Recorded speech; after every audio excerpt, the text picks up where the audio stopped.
নমস্কার, আমি আপনাদের মেরুজ্যোতি স্যার বলছি।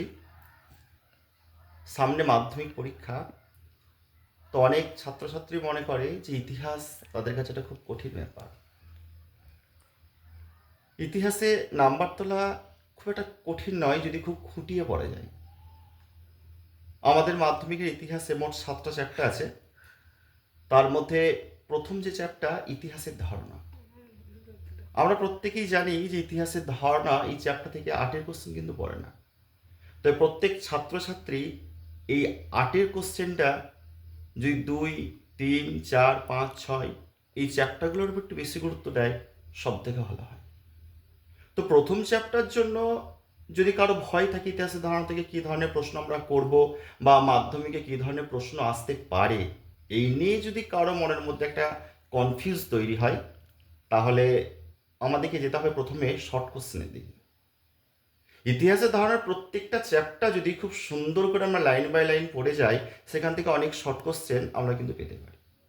এবং ওইখান থেকে একের কোশ্চেন এবং 2 নম্বরের কোশ্চেনের উপর অত্যন্ত জোর দেওয়া উচিত।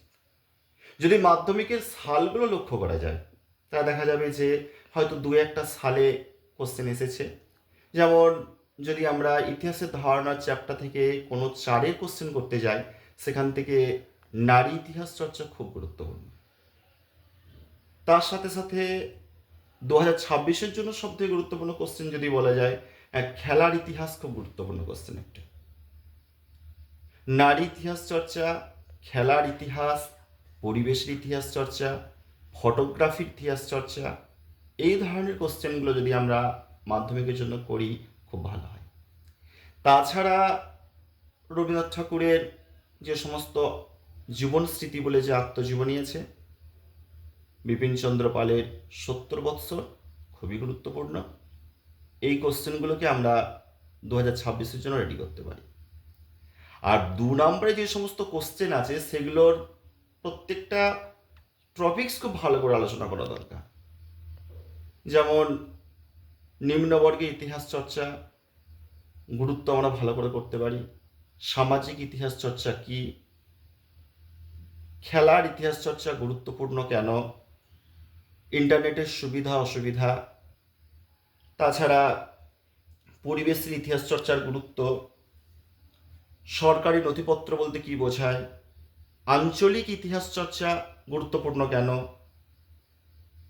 আধুনিক ভারত ইতিহাস চর্চার উপাদান হিসাবে সরকারি নথিপত্রের সীমাবদ্ধতা কি, সংবাদপত্র সাময়িক পত্রের পার্থক্য কি, সামরিক ইতিহাস চর্চার গুরুত্ব কি, এই ধরনের কোশ্চেনগুলোকে যদি আমরা রেডি করতে পারি, দেখা যাচ্ছে কি প্রশ্নমান 2 এবং 4-এর 2026-এর জন্য যেগুলো দরকার মোটামুটি রেডি হয়ে যাবে। তো প্রথম চ্যাপ্টার জন্য যাদের মনে ভয় আছে, তারা সাধারণত এই ধরনের প্রশ্নগুলো রেডি করুন। তো আজকে আমি ইতিহাসের ধারণা সম্পর্কে কয়েকটা কোশ্চেন বললাম। তো আগামী দিনে আগামী যে সমস্ত ভিডিওগুলো ছাড়বো, সেখানে আপনারা সেকেন্ড চ্যাপ্টার, থার্ড, ফোর্থ এগুলো আস্তে আস্তে কোশ্চেনগুলো পেয়ে যাবেন। আপনার প্রশ্নমান 2, প্রশ্নমান 4, প্রশ্নমান 8 কী ধরনের প্রশ্নগুলো করবেন এবং কতটা পরিমাণ লিখবেন, কোনগুলোর উপর সবথেকে গুরুত্ব দেবেন এবং কোন কোন চ্যাপ্টার কোশ্চেনগুলোর জন্য ম্যাপ দেবেন, সেটা খুব গুরুত্বপূর্ণ সহকারে বলা হবে। যাদের ইতিহাসের প্রতি খুব ভয় কাজ করছে, আশা করা যায় সেই ভয় দূর হয়ে যাবে। আপনারা আমার চ্যানেলটা ফলো করুন এবং আমি যে সমস্ত গুরুত্বপূর্ণ টিপসগুলো দেবো সেগুলো আপনারা দেখুন। তো আগামী দিনের ভিডিওর জন্য আপনারা অপেক্ষায় থাকুন। নমস্কার।